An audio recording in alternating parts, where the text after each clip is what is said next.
সব পুজোতে বা সব শুভ কাজেই কিন্তু আমাদের পঞ্চামৃত করা হয়।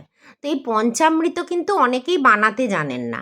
তো আজকে আমি এই পঞ্চামৃত বানানোটা শিখিয়ে দেব, এবং তার একটা রেশিও আছে, যেমন তেমন যেটা সেটা দিলে হয় না, ঠিক হিসাব মতো দিতে হয়। তো পঞ্চামৃত কি কি থাকে তাতে? দুধ থাকে, দই থাকে, মিছরি থাকে, আর মধু থাকে, ঘি থাকে, 5টা জিনিস থাকে। আচ্ছা, কি হিসাবে দেবেন বলুন তো? ঘি যা যেটা যেটা দেবেন তার পরেরটা তার ডবল দেবেন। যেমন ঘি 1 চামচ, তাহলে মধু 2 চামচ, তাহলে মিছরি কত? 4 চামচ দিতে হবে, ডবল। আবার দই কত দেবেন? মিছরির ডবল, 8 চামচ। আবার দুধ কত দেবেন? দইয়ের ডবল চামচ, মানে 16 চামচ। তাহলে বুঝতে পারলেন? দুধ 16, দই 8, মিছরি 4, মধু 2, ঘি 1, এই 5টা জিনিস দিয়ে পঞ্চামৃত বানানো হয়।